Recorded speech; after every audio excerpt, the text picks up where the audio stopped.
Hi, this is a wee midweek meditation on Matthew chapter 18, verse 19. I'll read verses 18 through to 22. When Jesus saw great crowds around him, he gave orders to go over to the other side of Galilee. And a scribe came up to him and said, "Teacher, I will follow you wherever you go." And Jesus said to him, "Foxes have holes and birds of the air have their roosts, but the Son of Man has nowhere to lay his head." Another of the disciples said to him, "Lord, let me first go and bury my father." But Jesus said to him, "Follow me and leave the dead to bury their own dead."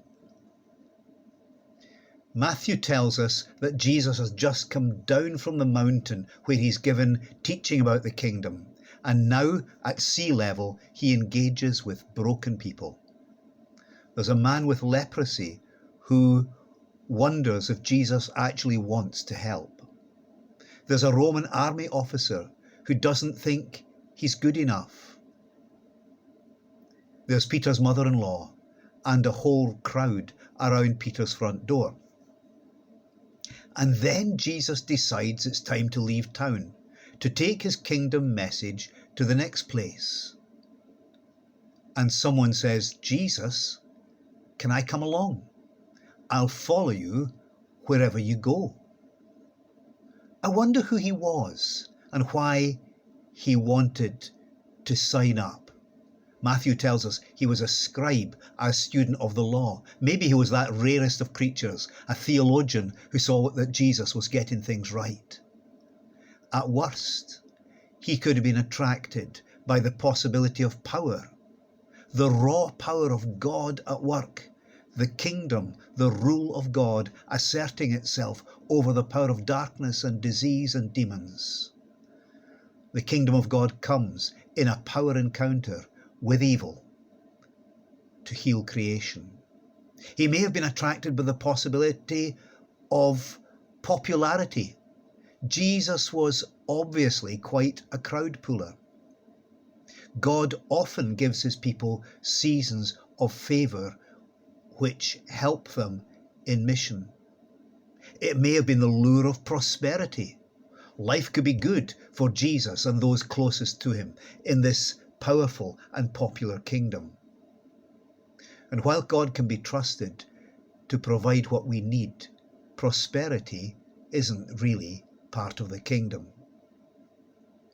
Jesus' answer is the government health warning, the small print that tells you investments can go down as well as up.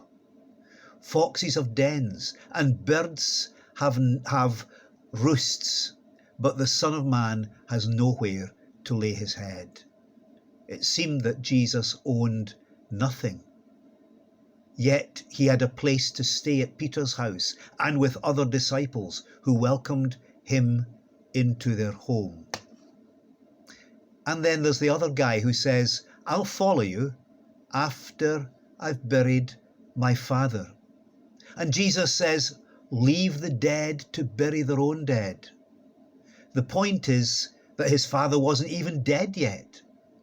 And at worst, the guy may have been concerned not so much about going to the funeral as going to the lawyer's office to hear the will read out. So, does Jesus mean to glorify poverty? To call us all to ragged-trousered radicalism? To call us to a heartless disregard for the emotional needs of our families? No, he calls us to follow him. He calls us to discipleship and mission, and it seems impossible to separate these two from each other. And this discipleship mission thing means embracing solidarity with the poorest, with the last, the lost and the least. Of course, we're different, but we have to get alongside people. Discipleship and mission means embracing insecurities and uncertainties.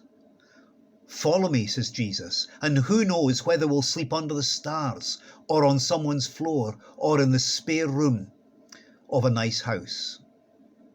Who knows how long social distancing will last and what effect it will have on our churches. Who knows what impact we will have on our neighbours in 2020. And discipleship and mission means embracing a sense of urgency. The boat's there on the beach, buddy. I'm going now. Are you coming or are you not? I don't know whether these two accepted the challenge of following Jesus. Matthew doesn't tell us. And I don't know whether you will follow him and engage in his mission in the world. Only you can answer that for yourself. But what I do know is that Jesus embraced the mission, the cost, the uncertainty, the insecurity, the urgency. Jesus took up our infirmities and bore our diseases. Coming from the mountain where he taught to the valley of the shadow where Satan holds sway, Jesus takes the world's weight on his shoulders, to quote a John Bell song. He went all the way to the cross where he was wounded for our transgressions. And that's good enough for me.